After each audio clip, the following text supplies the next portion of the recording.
Hello friends, सत Shri Akal, namaskar and good day. This is doctor S M Azad, JNU alumnus. I am teaching, training and mentoring in this field of over 20 years. Today I am going to discuss about the CUT program launched by the platform of Shaheen. You could be very much relish to understand about the teaching pattern the way I am guiding to you.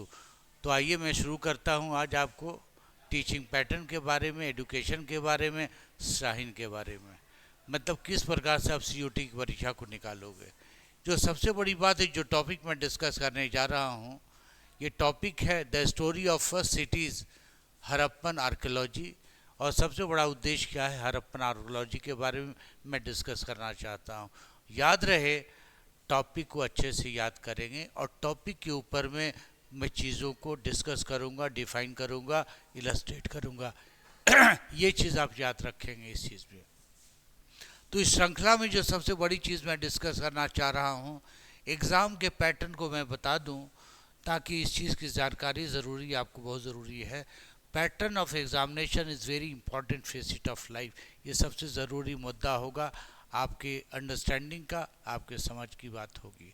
इस condition में क्या देखते हैं, section होता है इसमें। इस section की जो विशेषता की बात कही गई है, जिसकी क्लैरिटी की बात अगर मैं कहूँगा, तो इस विषय वस्तु की जो सबसे मेजर आस्पेक्ट है या कंडीशन है, उसको अगर हम देखते क्या है, ये पूरा सेक्शन 3 भागों में बटा हुआ है। सेक्शन 1, सेक्शन 2 और सेक्शन 3। याद रखिएगा, आप 3 खंडों में विभाजित है। पहला खंड सेक्शन 1 है, दूसरा खंड सेक्शन 2 है और तीसरा खंड 3 है। पहले सेक्शन को 2 भागों में A-B में बांटा गया। इसके तहत 13 लैंग्वेजेस दिए गए हैं सब्जेक्ट के, और दूसरे में क्या देखते, 20 लैंग्वेजेस दिए गए हैं सब्जेक्ट पे। और फिर दूसरा सेक्शन जो है मेन डोमेन की बात होती है, सब्जेक्ट डोमेन। और इसकी जो कहा जा सकता है, जो सब्जेक्ट के और क्वेश्चन का बाइफर्केशन जो किया गया है, उसको भी समझेंगे आप। इसमें कुल मिला के क्वेश्चन हो गया, संख्या क्या होगी, 50 होगी, उसमें 40 का जवाब देना, ये याद रखिएगा। दूसरा है B लैंग्वेजेस की बात हुई, इसमें भी 40 में से 50 सवाल का जवाब आपको देना है। और जो तीसरा मेजर डोमेन है, मेजर डोमेन की बात जो करेंगे हम, 3 चीज़ों की बात करेंगे। उसमें हम लोग हिस्ट्री की बात मैं करूँगा, हिस्ट्री की बात करूँगा। उसके बाद जो यहाँ पढ़ाई जा रहा है, उसमें पॉलिटी की बात करूँगा। फिर उसमें क्या है, इकोनॉमी की बात करूँगा। और ये जो तीनों से सब्जेक्ट है, ये जो तीनों डिसिप्लिन है, हिंदुस्तान की हर सेंट्रल यूनिवर्सिटी में ये पढ़ाई होती है, और इसके लार्जर नंबर ऑफ कैंडिडेट्स आपको देखने को मिलेंगे इस व्यवस्था के तहत। इसलिए इसका ध्यान रखेंगे। और इसमें क्या देखेंगे, 40 क्वेश्चन का जवाब देना होगा और 50 क्वेश्चन होंगे। और याद रहे, एक क्वेश्चन का मार्क्स 2 होगा, और निगेटिव मार्किंग भी है, 5:1 का रेशियो होगा। इस चीज़ को आप ध्यान दे के चलेंगे हम लोग। और जनरल टेस्ट है, जनरल टेस्ट में समझते हैं करंट अफेयर्स का भी मैटर होता है, करंट के साथ साथ जनरल एबिलिटी की भी टेस्ट होती है। तो इसकी शिक्षा दीक्षा या इसकी पढ़ाई एक दूसरे पैटर्न पे या दूसरे कंडीशन पे पढ़ाई जाएगी। इस चीज़ को आप याद रखेंगे। दूसरी सबसे इम्पॉर्टेंट चीज़ की जो बात मैं कर रहा हूँ, एग्जामिनेशन पैटर्न डोमेन सब्जेक्ट की बात करता हूँ। मैं डोमेन सब्जेक्ट का जो पार्ट लेकर के चलूँगा आप लोगों को, उसमें आपको ध्यान रखना पड़ेगा। जो डोमेन सब्जेक्ट होगा हमारा, मुख्य रूप से क्या है, इस डोमेन सब्जेक्ट में मैं जो टॉपिक लूँगा, वो इतिहास का विषय में लूँगा, हिस्ट्री का सब्जेक्ट में लूँगा। मैं हिस्ट्री की ही बात करूँगा आपको इस डोमेन में। और इस डोमेन की विशेषता क्या है, इसकी क्रिटिकलिटी क्या है। Time will be allowed to you 45 minutes, and total maximum marks would be 200. And correct answer you can say +5, and minus can be negative answer, मतलब incorrect answer you will lose your 1 marks too. And total question would be 40 part 2. और क्या number of question to be answered 40, इस चीज़ का आप ध्यान रखेंगे। तो this is the major introductory part to make the thing. और यहाँ जो पैटर्न की व्यवस्था की गई है, जिस पैटर्न को हम लोग लेके चलने की बात करते हैं इस कंडीशन में, टॉपिक टू वर्ड कवर्ड, और जो टॉपिक मैं कवर करूँगा आप नोट कर लीजिएगा, कॉपी और कलम दे के बैठेंगे, और टाइम टू टाइम जब क्लासेस होंगे आप अपने प्रश्न और उत्तर की भी लिखने की बात करेंगे। तो नोट कीजिएगा जो मेजर टॉपिक है इसके तहत थीम का मतलब क्या है, विशेषता, यहाँ लिखा हुआ है थीम, और थीम का मतलब है विशेषता क्या होगी, सब्जेक्ट का मेन डोमेन क्या होगा, और उस डोमेन का उत्तर आप किस प्रकार से देंगे। तो यहाँ थीम के ऊपर बहुत आपको ध्यान देना पड़े। विषय वस्तु, the main domain you have to written over here is what the theme. Theme का मतलब the topic mention in the syllabus over there, and you have to make introspection regarding that, और उस हिसाब से उस आधार पे आप प्रश्न का जवाब आसानी से आप देंगे। अब क्या देख, सबसे पहली बात क्या है, अर्ली अर्बन सेंटर। पहले थीम का कंडीशन का टॉपिक क्या है, अर्ली अर्बन सेंटर।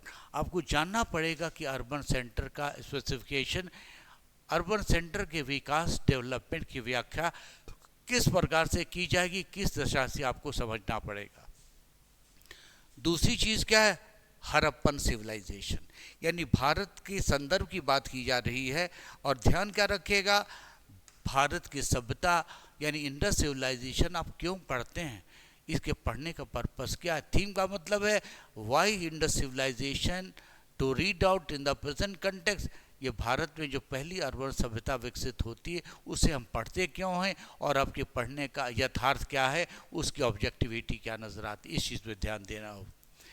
तीसरी चीज़ क्या है, archaeological reports of the major sites, और इसमें सबसे बड़ा केंद्र बिंदु क्या होगा कि इसके उत्खनन, या कह सकते हैं इसकी जो डिस्कवरी हुई है, एक्सकावेशन हुआ, किन किन जगहों पर, किन किन शहरों में, किस काल में, किस समय में, और किसके नेतृत्व में हुआ है, इस पर आपको ध्यान देना पड़े, क्योंकि क्वेश्चन की पॉसिबिलिटी आपके यहीं से बनेगी, उसको आप डिनाई नहीं कर सकते।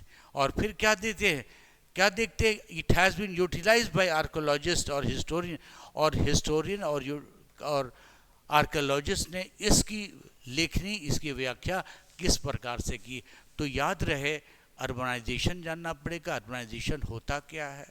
दूसरी चीज़ क्या जानना पड़ेगा, अर्बनाइजेशन की जानकारी किस आधार पे होती है, what are the basis to introspect about the basis of organization, and this urbanization, how this archaeological discovered this site, इस साइट का डिस्कवरी आर्कोलॉजिकल किस प्रकार से करते, उसकी विवेचना में जाना पड़ेगा। और आर्कोलॉजिकल रिपोर्ट की भी बात आपको जाननी पड़ेगी, समझनी पड़ेगी, क्योंकि अब सवाल उठता है, थीम दिया गया, थीम देने का पर्पस क्या है। आप ये समझिए, आखिर ये सभ्यता को, पुरानी व्यवस्था को वर्तमान समय में क्यों पढ़ना है, काहे पढ़ना है, और किस प्रकार के प्रश्न उठेंगे। याद रहे, इस प्लेटफॉर्म से पढ़ाने का मेरा उद्देश्य है कि आप पहली बार में किस प्रकार से COT की परीक्षा को आसानी से क्रैक करेंगे, क्योंकि ये प्रतिस्पर्धा बहुत बड़ी है, इंडिया व्यापक है, तो क्वेश्चन का जो स्तर होगा काफ़ी व्यापक होगा, और उसमें क्लिष्टता भी होगी, उसमें क्या देखते, उसमें क्रिटिकलिटी भी होगी। तो मैं आज आपको पूरी थिंकिंग प्रोसेस को, पूरे थीम को, आर्कोलॉजिस्ट्री को पूरा डिस्कस करूंगा, सिंधु घाटी सभ्यता के अंतर्गत इस चीज़ की व्याख्या करूंगा। तो याद रहे इस टॉपिक की विशेषता यह है। इस टॉपिक की विशेषता की जो सबसे बड़ी बात मैं कहना चाहूँगा आप लोगों को बताना चाहूँगा, इसमें लिखा हुआ है इंडस वैली सिविलाइजेशन, याद कीजिएगा, इसमें लिखा हुआ यथार्थ क्या है, सिंधु घाटी की सभ्यता। याद रहे कि सिंधु घाटी की सभ्यता को कई रूप में, विश्वव्यापी रूप में इसी जाना गया है। तो पहला कंडीशन लिखिएगा, इसका नाम पहला होता है IVC, इंडस वैली सिविलाइजेशन। इसका दूसरा नाम होगा, याद रखिएगा, इसका नाम होगा सिंधु सरस्वती सिविलाइजेशन, सिंधु सरस्वती सिविलाइजेशन।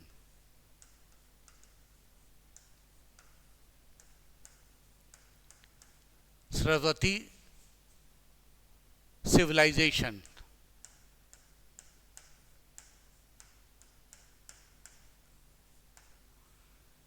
इसका तीसरा नाम होगा, याद रहे, लिखिएगा आप, इसका तीसरा नाम होगा ब्रोंज सिविलाइजेशन, कांस्य सभ्यता, ब्रोंज सिविलाइजेशन।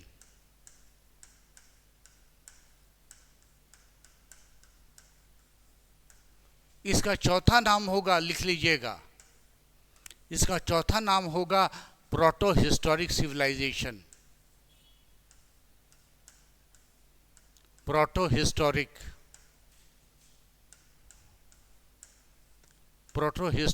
सिविलाइजेशन। तो यहाँ पर आप चार नाम इसका जान गए। चार नाम के अलावा जो इसका अदर नेम आप जानने की कोशिश कीजिएगा प्रोटो हिस्टोरिक ब्रॉन्ज सिविलाइजेशन के साथ में क्या देखते हैं। This was also called first urbanization. इसको क्या जानेंगे, इसका पांचवा नाम क्या होगा, भारत की पहली सभ्यता। The term is known as first urbanisation.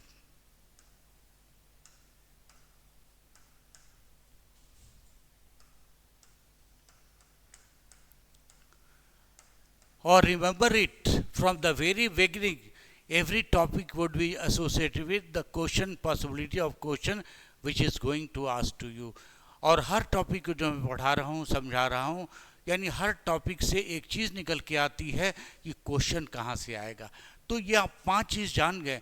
पांच चीज़ में एमसीक्यू जो सवाल पूछा जाता है सीओटी में, सारे के सारे चार एग्जामिनेशन हो, चार स्टाइल होते हैं जिसमें ऑब्जेक्टिव टाइप क्वेश्चन होता। पहला क्वेश्चन है चार ऑप्शन में से किसी एक को चूजिए। दूसरा क्या है, स्टेटमेंट बेस्ड क्वेश्चन होता है, उसमें से भी देखते हैं स्टेटमेंट बेस्ड से मैच करने की बात है। और जो तीसरा क्वेश्चन होता है एक दूसरे मैचिंग को कैसे आप जोड़ सकते। और जो चौथा क्वेश्चन होता है वो असर्शन और रीजनिंग है। असर्शन है और दूसरा रीजनिंग है। मतलब क्या है, कथन और कारण है। अगर सवाल पूछा जाता है पहले ही सिंधु घाटी को सभ्यता को अन्न किस नाम से जाना जाता है, तो अन्न आपको क्या नाम जानना पड़ेगा, अन्न पांच नामों को जानना पड़ेगा। पहला नाम क्या है, पहला सर्व इंडस वैली सिविलाइजेशन है। दूसरा नाम क्या है, सिंधु सरस्वती सिविलाइजेशन। तीसरा नाम क्या है, इसे ब्रॉन्ज सभ्यता के नाम से जानते हैं। और फिर क्या देखते हैं, इसे प्रोटो हिस्टोरिक सिविलाइजेशन भी जानते हैं। तो ये विशेषता है, इसके साथ में जवाब भी देते चलेंगे हम लोग। तो ये इसकी सबसे बड़ी विशेषता होगी। मैं समझता हूँ आसानी से आप इसको समझ गए होंगे। अब जो दूसरा विषय वस्तु है, इस पॉइंट का जो दूसरी चीज़ आपके सामने नज़र आता है, उसमें सबसे इम्पॉर्टेंट चीज़ क्या है, आप हमेशा फैक्ट पे भी ध्यान रखिएगा। फैक्ट पे ध्यान देंगे हम लोग, ताकि फैक्ट को हम लोग कैसे उसको पोटेंशियलिटी में कैसे कन्वर्ट कर सकें। ये सबसे बड़ी विशेषता नज़र आती है इस कंडीशन में, जब हम लोग फैक्ट की बात जैसी करेंगे तब। इस फैक्ट के साथ तथ्य की पुष्टि की जाती है, और फैक्ट में जब तथ्य की पुष्टि की जाएगी तो फिर उसका एनालिटिकल कंपैरिजन बहुत सामने में आसानी से आ जाता है। जैसे छोटा सा एग्जांपल मैं दे रहा हूँ, ये जो सिंधु घाटी की सभ्यता है 2600 से लेके 1900, याद रहिए 2600 से लेकर के 1900 तक की इस सभ्यता को जाना जाता है। और इसका सबसे बड़ी पीरियड क्या है, इसको कहते हैं विकसित, मैच्योर फेज। इसे कहते हैं मैच्योर फेज। मैच्योर फेज का अर्थ क्या होता है, सभ्यता पूर्ण रूप से विकसित हो जाती है, उसे हम लोग मैच्योर फेज के नाम से जानेंगे। मैच्योर का मतलब क्या है, प्रौढ़। प्रौढ़ का मतलब क्या है, उस पैरामीटर को देखेंगे। क्योंकि इस काल में क्या देखते, जो आपको काल बताया जा रहा है 2600 से लेकर 1900 तक का काल है, ये एक ऐसा काल है कि पूर्ण विकसित व्यवस्था है। इस काल में हर चीज़ अपने चरम सीमा पे होती। तो इस पैरामीटर को याद रखेंगे।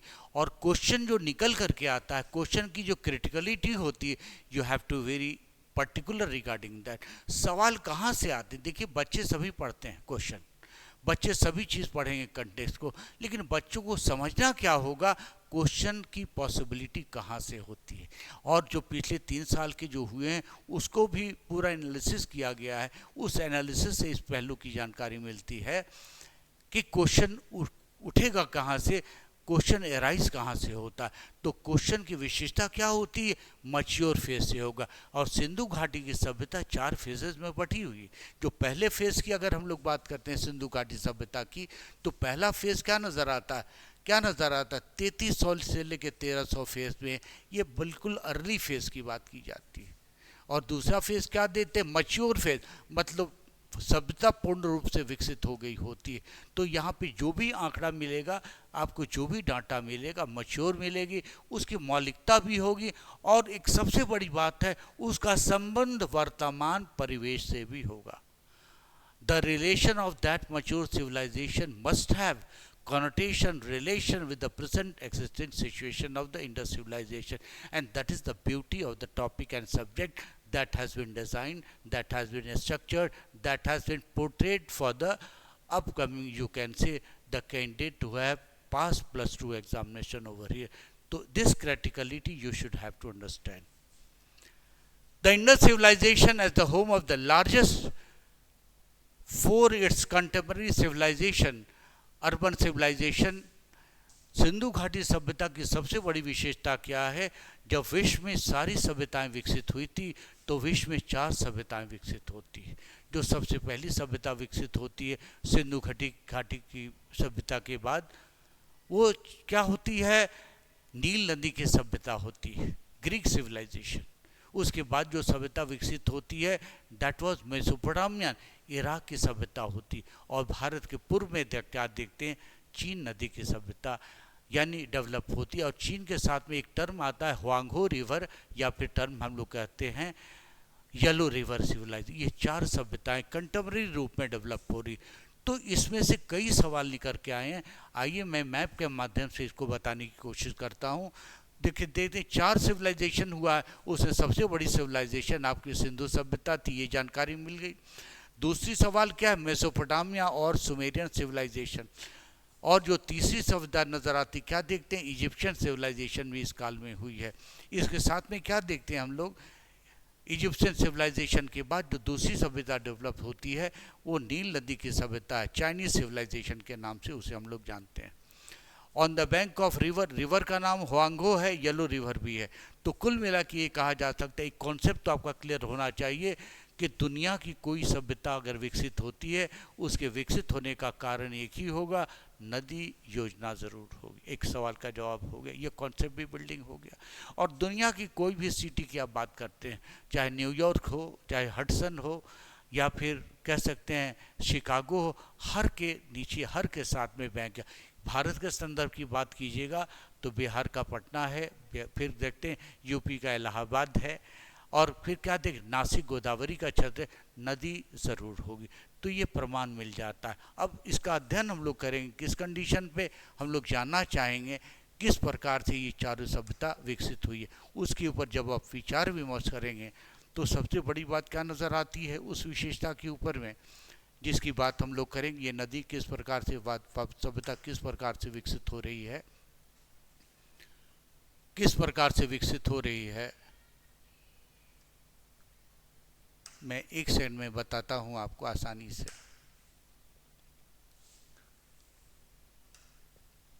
इस सभ्यता के विकसित होने का कारण, ये पूरी परिमापक को मैं लेके चलूं, इसके अंतर्गत जो चीज़ आपको देखने को मिलेगा, जो विषय वस्तु आपको देखने को मिलेगा उसके अंतर्गत, तो ध्यान रहे मैं एक छोटा सा इमेज ड्रॉ कर रहा हूं, उससे कई प्रश्नों का जवाब आप आसानी से दे सकते हैं. याद रहे ड्रॉ ज़रूर आप मैप कीजिएगा, क्योंकि मैप अगर ड्रॉ करते हैं तो आपके कॉन्सेप्ट क्लैरिटी के साथ साथ में हर सवाल का जवाब आसानी से आप यहाँ पे दे जा सकते हैं. इस मैप के अंतर्गत ये चीज़ आसानी से आप उसको बच्चे को जवाब देंगे. और क्वेश्चन कहाँ से आ रहा है, क्वेश्चन की क्लैरिटी भी आपको बहुत आसानी से यहाँ पे देखने को मिल सकती है. तो आप मैप के ऊपर ज़रूर काम करेंगे, क्योंकि बार बार आपके डायरेक्शन में मेंशन किया गया है. मैप की विविधता, मैप की विशेषता की विश्वसनीयता पे आपको ध्यान देना पड़ेगा. जब मैप की बात करते हैं तो पहली चीज़ क्या नज़र आती है? ये जो क्षेत्र है, ये जो प्लेस है, this place is what, this is called Arabian sea, इसे अरेबियन सी कहते हैं. और ये जो क्षेत्र है, याद रहे ये क्या होगा? बंगाल की खाड़ी, ये बे ऑफ बंगाल हुआ, ध्यान रखें. तो भारत के क्या देखते हैं? पूरब में क्या है? बंगाल की खाड़ी है, और पश्चिम में क्या देखते हैं? अरेबियन सी है. अरेबियन सी के जब नीचे का क्षेत्र देखें तो क्या नज़र आता है? भारत सागर है, इंडियन ओशन है. और इसके साथ का जो शहर है या नगर है उसे हम लोग श्रीलंका के नाम से जानते हैं. ये विशेषता हो जाती. इसके अलावा अगर हम आगे बढ़ते हैं, आगे बढ़ के जब देखते हैं तो ख़ास बात क्या नज़र आती है इस क्षेत्र में? ये क्षेत्र पूरी तरह से क्षेत्र क्या है? ये गल्फ ऑफ अडेन की बात हम लोग करते हैं, we can talk about Gulf of Aden. और ये सेक्शन क्या है? हॉर्न ऑफ अफ्रीका, अफ्रीका का क्षेत्र है। और इस अफ्रीका के क्षेत्र में जो सबसे इम्पोर्टेंट चीज़ नज़र आती है वो क्या नज़र आती है? नाइल रिवर है, ये नदी है नाइल है। नाइल रिवर के ऊपर अगर हम बढ़ते हैं तो सबसे मेजर चीज़ क्या नज़र आता है? ये क्षेत्र नज़र आता है, this is called the place of Mesopotamia, इसे हम लोग मेसोपोटामिया कहते हैं।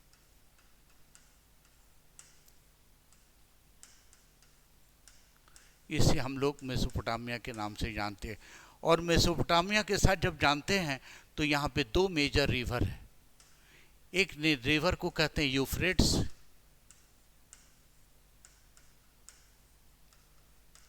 This river is known as Euphrates, and this river is known as Tigris। और ये जो क्षेत्र आप देख रहे हैं, ये क्षेत्र क्या देखते हैं? इसे हम लोग यमन कहते हैं, the region of what? Yemen, Yemen के रूप में इसे जानते हैं। और जब हम इसके सुदूर पूर्व कहते हैं मोस्ट ईस्टर्न साइड जब जाते हैं, इस रीजन में जब जाते हैं मोस्ट ईस्टर्न साइड, तो ये प्लेस है, इसको कहते हैं सेरा। सेरा का मतलब है ओल्ड नेम ऑफ चाइना। और यहाँ पे एक नदी है, the river is known as Huang He. याद रहे, रिवर का नाम है हुआंगहो, या फिर इसे येलो रिवर भी कहते हैं, Huang He. The river is known as Huang He और the river is known as yellow river. The river is known as yellow river. अब मैं यहाँ आता हूँ इंडस वैली सिविलाइजेशन के रूट में। ये क्या नज़र आती है? ये रिवर कौन सी है? ये नदी सिंधु नदी है। और ये जो नदी आ रही है ये क्या है? गंगा यमुना का। ये नर्मदा नदी है, ये ताप्ती है, ये क्या है? ये महानदी। और ये क्या है? कृष्णा कावेरी। तो सबसे पहली बार क्या कहते हैं, जो पढ़ क्या रहे हैं हम लोग? आईवीसी की बात कर रहे हैं हम लोग। तो ये सबसे पहली सभ्यता भारत में डेवलप हुई और ऑन एंड अराउंड 3000 के आर पार पूरे भारत में ये पूरी सभ्यता विकसित हुई। इन सभ्यताओं में जो सबसे बड़ा नाम है, ये पहली सभ्यता थी ब्रोंज सिविलाइजेशन, ये दूसरी सभ्यता थी नील नदी की सभ्यता, ये तीसरी सभ्यता थी कौन सी? मेसोपोटामिया की सभ्यता थी। और याद रहे कि ये जो चौथी सभ्यता थी, कौन सी सभ्यता थी? इसे कहते हैं हुआंगो, चीन नदी की सभ्यता थी। तो याद रहे कि पैरेलल, भारत के समानांतर, in the parallel of India almost 4 civilization evolved simultaneously। The critical thing, please note it down too, 4 सभ्यताएं पैरेलल डेवलप होती है। लेकिन सबसे बड़ी बात क्या है? चारों सभ्यताओं में केवल सिंधु घाटी की सभ्यता की निरंतरता मेंटेन्ड है। यानी कहते पढ़ा क्यों जाता है, इस सिलेबस में क्यों है? यहाँ से पीजी से लेकर हर सेक्शन में इस सिलेबस को पढ़ा जाता है। इस सिलेबस के पढ़ाने का उद्देश्य क्या है हमारा? कि 4 सभ्यताएं यानी 3000 बीसी में 4 सभ्यताएं विकसित हुई, फूली फली। कारण क्या है सिंधु घाटी की सभ्यता? अभी पढ़ना। कारण का जवाब लिख लीजिए आप, आपके क्वेश्चन का यहाँ से कम 6 जवाब आपको निकाल के मैं दे रहा हूँ। 6 क्वेश्चन कहाँ से आएंगे, उसका जवाब आपके सामने, उसका जवाब, उसके आंसर आपके साथ में। पहला क्या है? Why we have to study, note it down, why we have to study Indus civilization? This should be the question for you. Why this civilization we should have to read? While all the parallel civilization developed simultaneously, the reason behind that is that all the civilization got extinct। सारी सभ्यताएं, नील नदी की सभ्यता, Iraq Mesopotamia की सभ्यता और चीन नदी की सभ्यता क्या हो गई है? एक्सटिंक्ट हो गई। एक्सटिंक्ट का मतलब क्या? समाप्त हो गई। केवल सिंधु घाटी की सभ्यता की निरंतरता वर्तमान में भी मेंटेन्ड है। तो आपसे सवाल पूछेगा, भारत के सुदूर पूर्व में कौन सी सभ्यता विकसित हुई? You can say eastern side, which civilization evolved and developed? Your answer would be the civilization which evolved over here, that is the river of, you can say the civilization which evolved over here is what? This is what? Chinese civilization। फिर दूसरा सवाल उठता है, which civilization evolved in the southwest of Indus civilization. तो ये आपका Indus civilisation है और इसके वेस्ट और साउथ में कौन सी सभ्यता डेवलप हुई है? This is, you can say that, Nile river civilization. फिर again the question would be there that from the northwest which civilization evolved and developed during this period? Your answer would be, this would be what? Mesopotamian civilization. आप तो ये समझ गए होंगे. Another condition regarding this one is that you could also manage to understand about what? 4 major rivers. The question may be asked like that too. Nile River civilization located in the which river of the country? Your answer would be the Nile River is there. Then again, the Mesopotamian civilization located in the confluence of which river? Your answer would be, it is Euphrates and Tigris. Again, the question would be there. The Chinese civilization, the civilization is known as Huanghu civilization, located on the confluence of which bank? Your answer would be, that is, you can say that Huanghu river, or you can say the Yellow River. So this way you can understand about the civilization practice. And the condition available over here is that you should have to make focus on what? This Indus civilization. So this concept you have to develop, this concept you should have to build up so that you can crack your CUET in the first time. Another important thing I would like to share with you in this regard. Another question, another condition regarding this one is what? So come to the main point. The condition regarding that urban civilization, Harappan civilization was discussed, or urban civilization was discussed over there. In this PPT, all the conditions we find over here. Another significant thing we can find over here is what? Location and area of the civilization. Note down location and area of the civilization. Location and area of the civilization. This is again very important visual point to you. According to the radiocarbon dating, 225 to 750, copper, bronze, silver, gold were, you can say, metal known to this place. Again, this could be the question of your CUT examination. The question may ask like that too. Which were the metal that was known for the Indus civilization? Your answer could be bronze was there, silver was there, gold was there. And note it down, tin was also there. Note down, tin was also there. But the condition is that we don't find any significance of iron. तो एक question का जवाब यहाँ से भी मिल जाता है. Then the 1500 settlement discovered so far known for the extent of west up to what's Kanjandor, the complete region of east, west, north, south. यानी उत्तर, दक्षिण, पूरब, पश्चिम में ये पूरी सभ्यताएं विकसित हुई थी और उसका क्षेत्रफल, उसका एरिया जो कुल मिला के नज़र आता है, एरिया कितना होता है? यानी 1500 सेटलमेंट हैं. और जब पूरी एरिया की बात करते हैं तो क्या देखते हैं? 12,99,600 स्क्वायर किलोमीटर में ये पूरी सभ्यताएं फैली थी. और मुख्य रूप से कहा जा सकता है पूरब, पश्चिम, उत्तर, दक्षिण में कैसे है. अगर हम कहते हैं सुतकाजन धौर की बात करते हैं तो क्या देखते हैं? वो दक्षिण में था. और कौन सी नदी थी? नदी का नाम था दक्षता, जो बलूचिस्तान में मकरान के क्षेत्र में लोकेटेड है. और जो पूरब का साइट है वो क्या है? पूरब में क्या है? आलमगीरपुर, दिल्ली के निकट साइट है. जो नदी कौन सी है? हिंडन नदी. याद रहे, अभी भी नदी साथ में है ही, उत्तर प्रदेश में. और जो हम लोग देखते हैं दक्षिण का साइट क्या है? वो दैमाबाद है, जो कि अहमदनगर कह सकते हैं, महाराष्ट्र में स्थित है.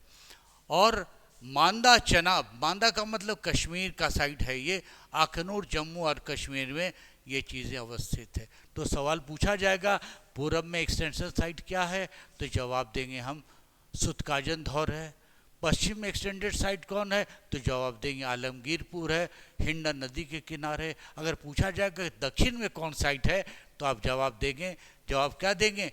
जो दक्षिण का मेजर साइट नज़र आता है, क्या नज़र आता है? वो जो क्षेत्र है पूरी तरह से कहते हैं मांदा, यानी जो डिस्ट्रिक्ट है अखनूर है, मांदा है. और नदी कौन सा है? चेनाब नदी के किनारे है.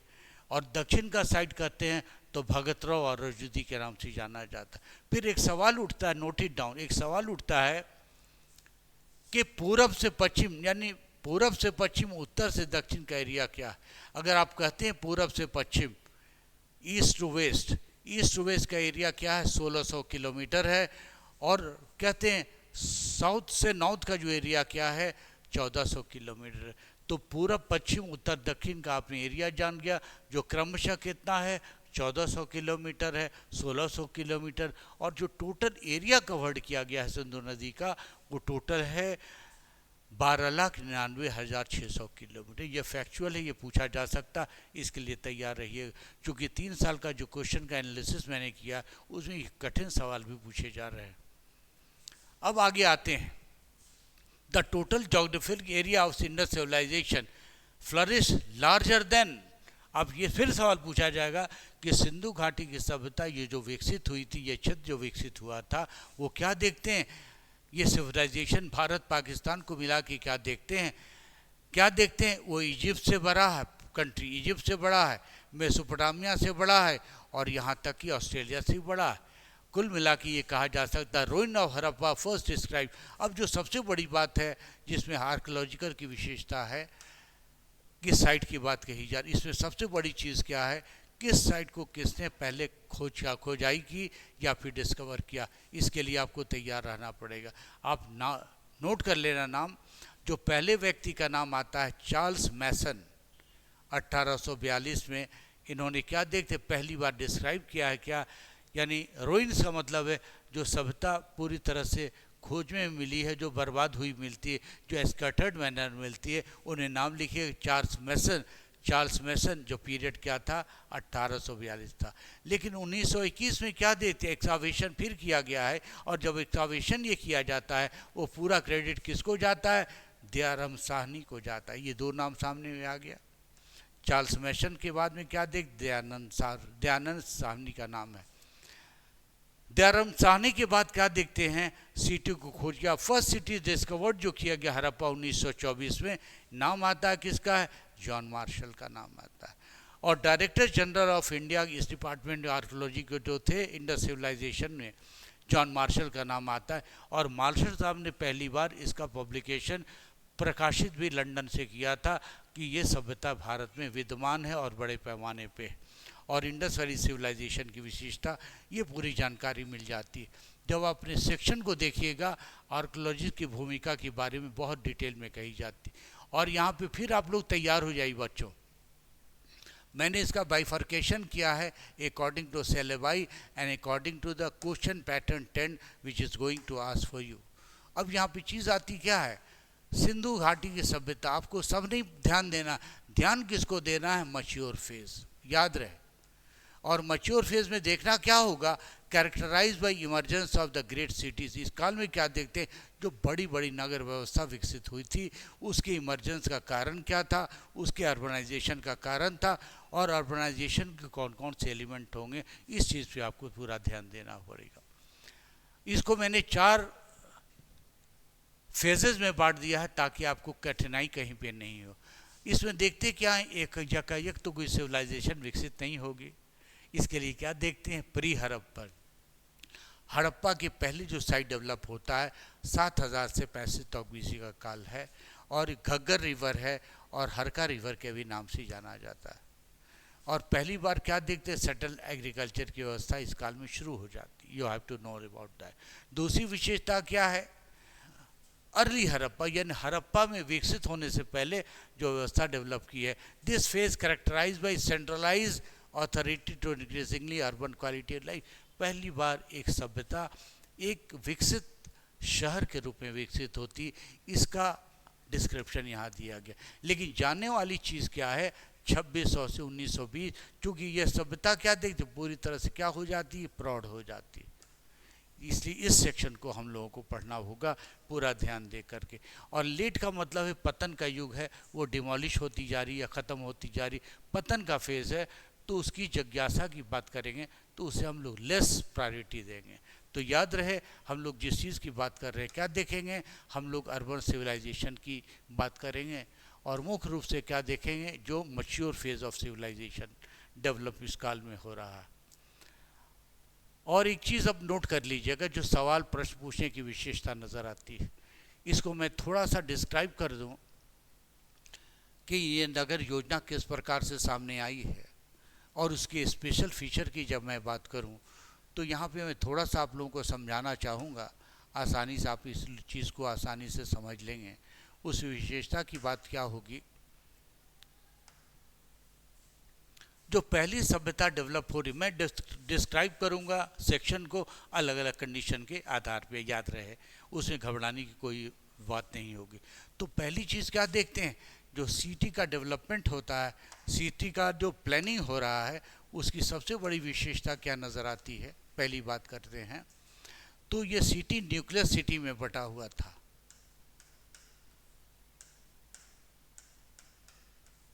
न्यूक्लियस सिटी में बटा होता। जो दूसरा कैरेक्टर फीचर था वो क्या देखते हैं, ये नगर पोर्ट सिटी में बटा हुआ था। पोर्ट सिटी में बटा हुआ था। पोर्ट सिटी के अलावा जब अगर देखते हैं शहर का नेचर कैरेक्टर, तो क्या देखते हैं, इसका जनरल सिटी मतलब जनरल टाउन के रूप में था। जनरल टाउन के रूप में था। तो ये तीन चीज़ को आप याद रखिए। This is the major characteristic feature of Indus city और टाउन। तो पहली चीज़ क्या कहा मैंने, न्यूक्लियस सिटी को दूसरी भाषा में कहेंगे, इसे मेट्रोपोलिस सिटी भी कह सकते हैं आप, मेट्रोपोलिस सिटी। मतलब कह सकते हैं महानगरी वाली व्यवस्था यहाँ पे थी। दूसरी सिटी की बात करते हैं तो बंदरगाह वाला शहर था, कह सकते हैं पोर्ट सिटी था, या हार्बर यहाँ पे था, हार्बर यहाँ पे था।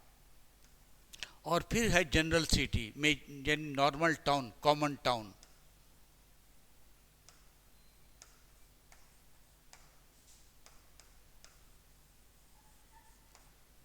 इस पे ध्यान देना पड़ेगा। तो अब हम क्या करेंगे, सिटी को एनालाइज करेंगे। मेट्रोपोलिस सिटी कैसा होता था, हार्बर सिटी बंदरगाह का शहर कैसा होता था, और कॉमन टाउन किस प्रकार का होता था, ये समझना ज़रूरी। क्योंकि अगर ये नहीं होता तो वर्तमान समय में मेट्रोपोलिस सिटी की बात हम लोग नहीं कर सकते थे, महानगर की बात नहीं कर सकते थे। अगर पोर्ट सिटी नहीं होता तो हम लोग बात नहीं कर सकते थे, बंदरगाह वाला शहर भी होता है। नॉर्मल सिटी की बात करते हैं, जहाँ पे अर्बन सिटी, जहाँ पे इंडस्ट्रियल टाउन होता, वो नहीं सोच। क्योंकि अभी जो मेरे अर्बनाइजेशन का जो कारण है, उसका बैकग्राउंड जो मिलता है सिंधु घाटी सभ्यता से ही हम लोगों को देखने को मिलता है। तो आइए हम इसका परीक्षण करते हैं, इसका विश्लेषण करते हैं, ताकि यूपीएससी यानी जो सीयूईटी ये सवाल आपसे क्यों पूछता है। और सवाल ये पूछेगा सिंधु घाटी सभ्यता क्यों पढ़ते हैं, आपका एक आंसर होगा, पहली बार दुनिया की नगरीय व्यवस्था थी और वर्तमान में भी इसकी व्यवस्था चलन में है। ये सवाल का जवाब होगा। तो आइए हम लोग निरीक्षण करते हैं, सर्वेक्षण करते हैं कि मेट्रोपोलिस सिटी का आकार प्रकार किस प्रकार का था। इसके लिए हम लोग क्या करेंगे, हर एक सिटी का अध्ययन करेंगे। इस अध्ययन से पहले एक कंडीशन मैं बता रहा हूँ, मैं आगे व्याख्या करूँगा। इस शहर को का नाम 3 पार्ट में मैं बांट रहा हूँ। पहला शहर क्या है, हड़प्पा।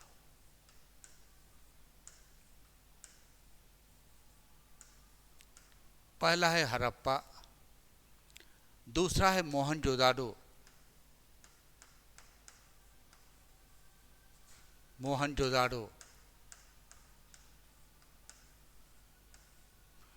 और जो तीसरी सिटी है इसको लेते हैं धोलावीरा।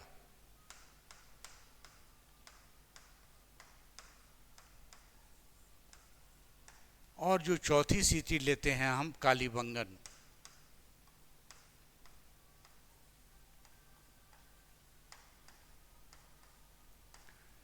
इस चारों सिटी का फीचर डेवलपमेंट अलग अलग रूप से विकसित हुआ। ये कॉन्सेप्ट मैं आप लोगों को बताना चाहता हूँ, क्योंकि नॉर्मल बुक्स में ये कॉन्सेप्ट यहाँ पे नहीं लिखता, लेकिन सवाल पूछे जाते हैं। हड़प्पा की बात करते हैं तो अभी भी ये क्या देखते हैं, पाकिस्तान में है, भारत में नहीं है। मोहनजोदड़ो की बात करते हैं तो ये भी क्या देखते हैं, पाकिस्तान में। लेकिन धोलावीरा, जब हम धोलावीरा की बात करते हैं तो ये क्या देखते हैं, ये कहाँ, गुजरात में है। ये शहर नगर कहाँ है? गुजरात में। इसकी बात करते हैं तो ये भारत में, राजस्थान में।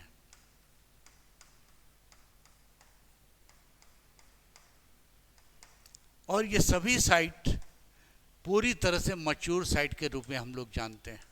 तो एक तो कंडीशन आप जान गए, हड़प्पा कहाँ लोकेटेड है, मोहनजोदड़ो कहाँ लोकेटेड है, धोलावीरा कहाँ है, या कालीबंगन कहाँ। अब इसके नेचर कैरेक्टरिस्टिक की बात अगर हम लोग करते हैं तो सबसे बड़ी बात क्या है, यह शहर दो भागों में बटा हुआ है। यहाँ से आपका क्वेश्चन शुरुआत हो रहा है। ये नगर दो भागों में बटा हुआ है। पहला शहर इसको कहा जाता है फोर्टिफाइड सिटी, मतलब ऐसा नगर है जिसमें बाउंड्री वाल है, फोर्टिफिकेशन है। ऐसा ये नगर है जहाँ पे क्या देखते हैं, फोर्टिफिकेशन है, बाउंड्री लाइन यहाँ पे देखने को मिलती है। तो क्या देख, दूसरा क्या है, नॉन फोर्टिफिकेशन। दूसरा लाइन क्या है, यहाँ पे फोर्टिफिकेशन नहीं। दूसरी सबसे बड़ी बात है, इसका जो शेप है, डिज़ाइन है, वो क्या है, रेक्टेंगल है।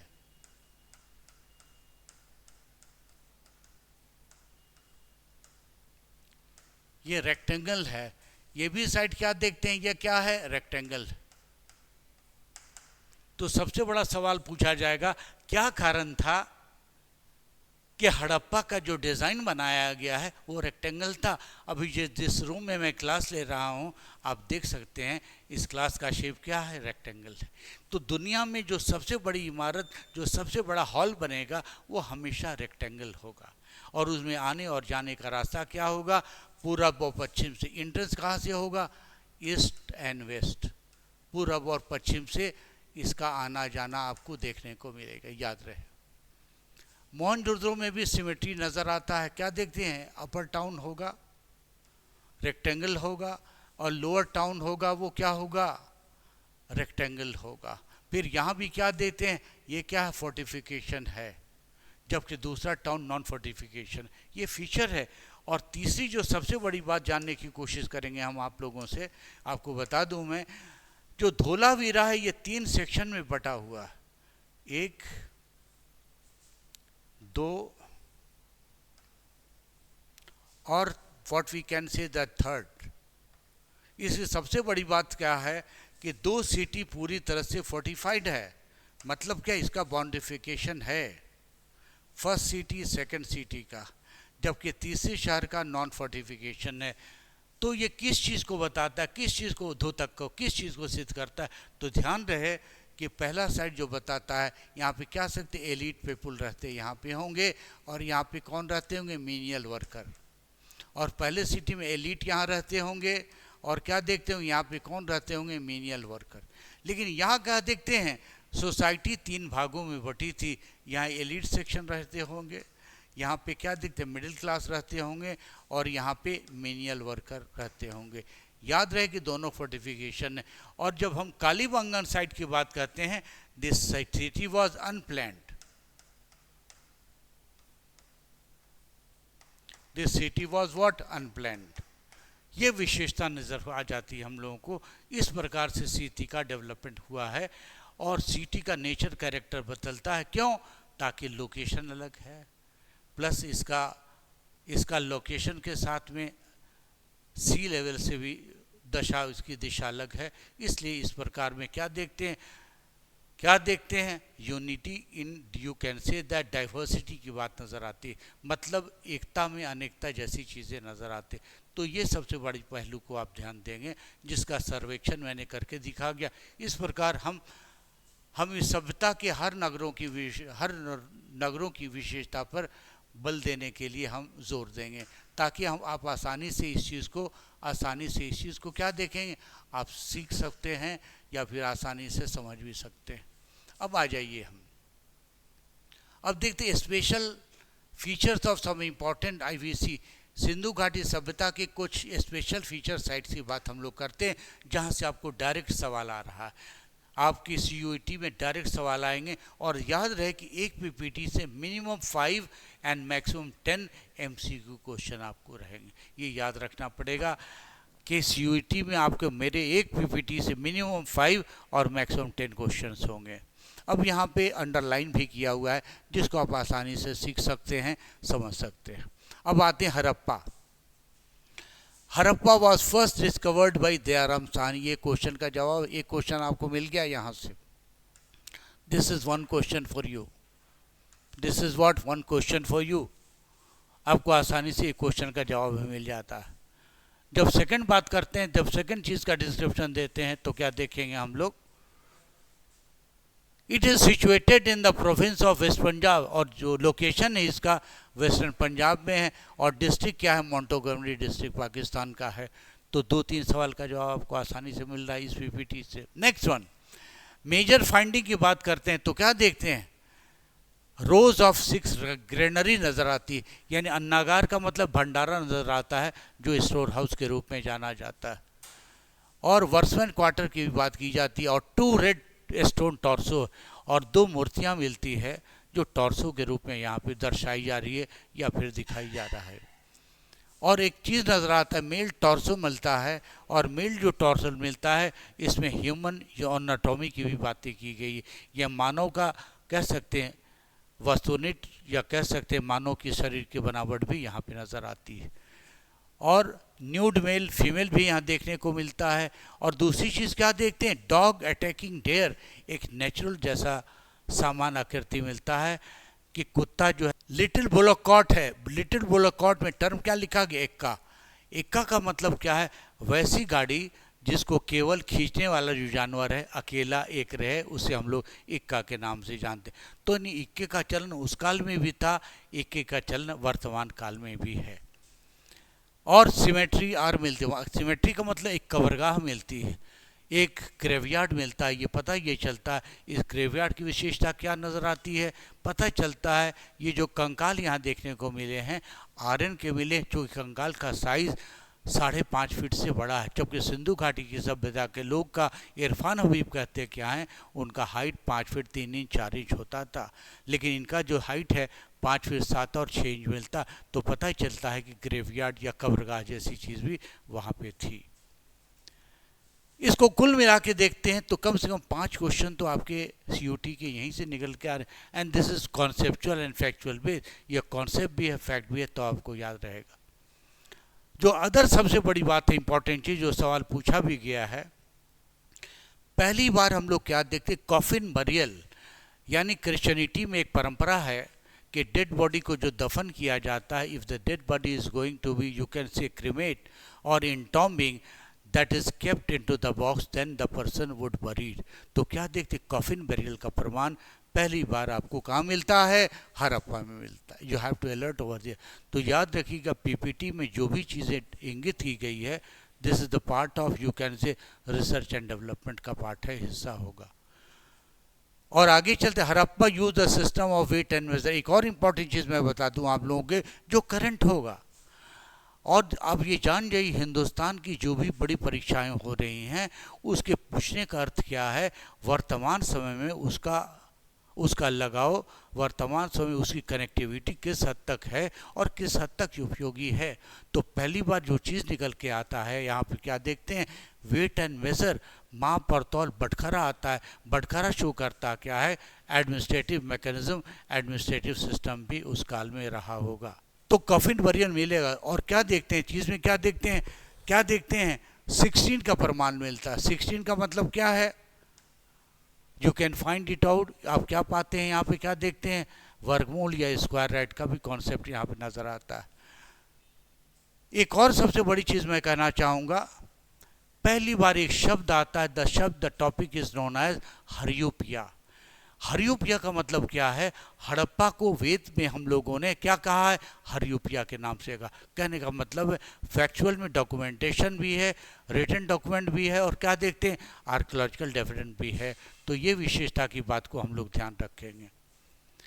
The most important feature of Harappa civilization was town plan. ये सबसे इंपॉर्टेंट चीज़ हम लोग पढ़ते क्या हैं, पहली बार भारत के इतिहास में, भारत के युग में क्या देखते हैं, योजना की व्यवस्था की जाती है, टाउन प्लानिंग की बात की जाती है, उसमें अर्बनाइजेशन की भी बात कही जाती है। इसका सबसे बड़ा प्रमाण हम लोग कहाँ मिलता है, सिंधु घाटी की सभ्यता में देखने को मिलता है। Harappa new the art of growing serial. और क्या देखते हैं, हड़प्पा काल में देखते सीरियल का ग्रोथ कैसे होता था, वीट कैसे होती थी, बार्ली कैसे होती। Harappan people domesticated you can oxen, buffalo, goat. Harappa के लोग जानते थे किसके बारे में? हम बुल के बारे में जानते थे, गोट के बारे में जानते थे, साथ ही साथ कैमल के बारे में जानते थे, शीप के बारे में जानते थे, और डोमेस्टिक फॉल के बारे में जानते, जिसको हम लोग कह सकते हैं चिकन के रूप में या बर्ड के रूप में भी जानकारी उन काल में मिल जाती। तो किस तथ्य की पुष्टि करता है? ये जिस तथ्य की पुष्टि करता हम लोग कह सकते हैं लोग वेजिटेरियन के साथ साथ लोग नॉन वेजिटेरियन भी थे, ये व्यवस्था थी। और इसको कंपेयर करते हैं तो वर्तमान परिप्रेक्ष्य में देखेंगे अभी भी इसकी मान्यता या इसकी सिद्ध पूरी तरह से हो चुकी है। और सबसे मेजर चीज़ एक आती है इस काल में, सबसे बड़ा जो अभी डिबेट का प्रश्न नज़र आता है, क्या इस काल में भाषा थी या नहीं थी? सबसे बड़ी बात है इस काल में भाषा थी या नहीं थी। जहाँ भाषा की बात करेंगे, जहाँ पर आप स्क्रिप्ट की बात करेंगे, तो यहाँ पे भाषा थी, स्क्रिप्ट भी था। इस चीज़ को हमेशा याद रखेंगे कि इस काल में क्या देखते, भाषा भी थी और क्या देखते, स्क्रिप्ट जैसी चीज़ें भी इस काल में हम लोग को नज़र आती। जब भाषा की बात करेंगे, स्क्रिप्ट भी बारेंगे, तो इस काल में क्या देखते, भाषा या फिर स्क्रिप्ट की बात अगर करते हैं तो वो चीज़ यहाँ पे हम लोग को देखने को मिलती है। अगर ये सवाल भी पूछा गया what type of script we are there, इसको मैं क्लियर कर दूं आप लोगों को, भाषा थी, स्क्रिप्ट था कि नहीं? स्क्रिप्ट इस काल में था, इस काल में भाषा थी, स्क्रिप्ट था। और भाषा में लिख लीजिएगा the script was called pictographic. Pictographic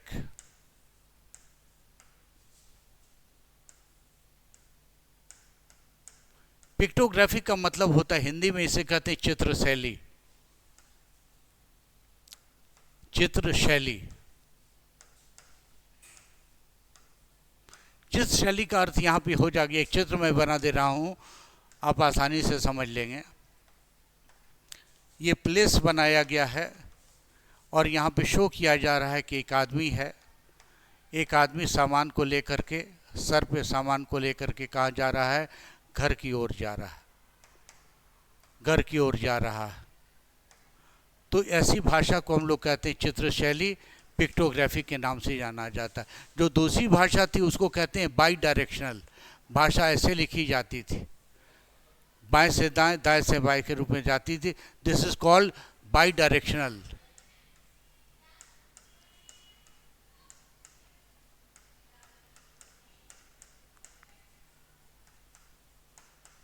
by directional की जाती थी, लेकिन भाषा अब तक पढ़ी नहीं जा सकी। सबसे बड़ी दुविधा क्या है?